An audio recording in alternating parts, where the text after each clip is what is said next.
E passaram ali, ainda não botaram uma outra parte, que ela foi mais bizarra ainda, que foi quando a gente... eu perguntei pra ele a questão dos problemas extracampos do Benítez e ele disse que não existia nada. Sim. Não existia problema algum. E eu sempre digo assim, ó, sempre quando eu faço uma crítica ao Denis, eu sempre digo assim, para mim ele foi um cara muito importante, né, o ano passado no Grêmio. Então ele é um cara que sempre nos recebe bem, quando a gente fala com ele é um cara educado, ele sempre tem tempo para atender, para dar entrevista, mas deu, né? Eu acho que o ano passado ele já deveria ter saído e ele foi chamado para uma missão difícil, que era ser aquela cortina de fumaça que o Renato era antes de sair, e foi, né? Só que para esse ano ele não estava preparado realmente para ser o cara para fazer as contratações e para ser certeiro, né? Para remontar esse time do Grêmio. Então, claro que não vai mudar nada se o Denis agora ou não, mas eu acho que pelo menos para dar uma mexida com a torcida, para até mesmo com os jogadores, eu acho que seria importante. É verdade. Ô Marião, vamos, Oi. eu até vou contextualizar aqui. O que foi a pergunta do Albano naquela situação? Era o programa lá na RDC TV, né, Albano? E aí, o Albano perguntou pro Denis, isso foi lá em dezembro, eu acho, né? Foi final da temporada do ano passado, o Grêmio já havia sido rebaixado. E aí surgia ali as especulações sobre o Martim Benítez. E o Albano, e aí outras especulações também estavam surgindo, como a do meia Jean Carlos, aquele jogador que é do Náutico e tudo mais. E aí o Albano perguntou pro Denis, o Grêmio tem, enfim, um interesse no Benítez e tal, mas tem um jogador também, por exemplo, o Jean Carlos do Náutico. Não seria melhor apostar num jogador como o Jean Carlos do Náutico do que o Martim Benítez? E aí o Albano falou pro Denis, porque o contexto extracampo do Martim Benítez não é muito favorável e tudo mais.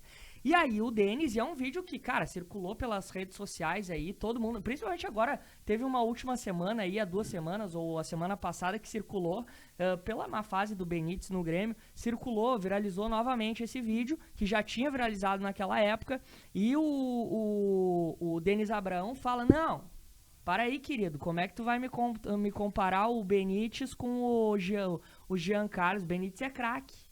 Benítez é craque, não tem como comparar, tu me desculpe, né? Mais ou menos nesse sentido, o grosso modo, ele desfez bastante do Giancarlo, mas na verdade a minha teoria, e eu continuo com a mesma ideia de que essa reformulação do Grêmio ela era talvez mais simples do que a gente imaginava. Por quê? Porque, baseado no que o Lisca falou uma vez, e realmente aquilo ali me marcou quando ele disse que a Série B era um outro campeonato, era diferente, e que o Grêmio com esse grupo de jogadores não ia conseguir se dar bem. Porque precisava de jogadores que entendessem a Série B, conhecessem a Série B e entendessem a importância, que fosse a vida deles trazer o Grêmio para a Série A novamente. Então, por isso que eu falei para ele essa questão, sugeri o Giancarlo, porque era um jogador que foi destaque na Série B, que era um jogador que estava vindo bem e que poderia ser o meia, né? Mas aí vai falar isso para um cara que acha que, né, superior, né? Então é complicado. Ele preferiu o craque do Benítez. Pois é. O craque do Benítez. A gente teve que escutar isso aí. E o cara, pô, azarado também, né? Teve a oportunidade dele, se mostrou... Vou dizer assim, cara, não foi mal, mas o problema é que a gente não tem mais clima de ter o Benítez aqui, tá? E aí o cara machuca no treino, velho. Muito azarado. Eu não desejo mal pra nenhum jogador, não né? Foi azar ali, né? Seja de Grêmio, de Inter, de qualquer clube, porque afinal de contas é o trabalho do cara, o cara tem que botar comida na mesa da família também. Mas, pô, velho, que azar, né? Azar. Que azar. E vou te dizer, eu falo também desde o princípio, independente de ele não ser craque, pra mim ele era o cara que tinha que estar jogando faz horas, né? Pelo menos pra dar sequência pra ele. Sim. Porque é o único da posição, né? É o único no da caso posição. ele e o Pedro Lucas, assim, como criadores. Mas o Pedro Lucas é um mistério. Por que não dão chance pra esse guri? Não tem como entender É uma algo. incógnita É isso aí, empresário, é o quê? É o mesmo problema do TT lá, que foi embora sem jogar. Vai acontecer a mesma coisa, vão deixar esse guri embora, estourar no outro time, pra depois a gente ficar babando o ovo daqui de Porto Alegre, que o cara poderia ter feito um monte de gol e dado um monte de título pra torcida. É um absurdo essa história. Tem que dar chance pro guri. Ah, mas os jovens, é muito jovem no time do Grêmio. Ok, agora a gente voltou os velhos e tudo, então deixa o cara jogar, entendeu?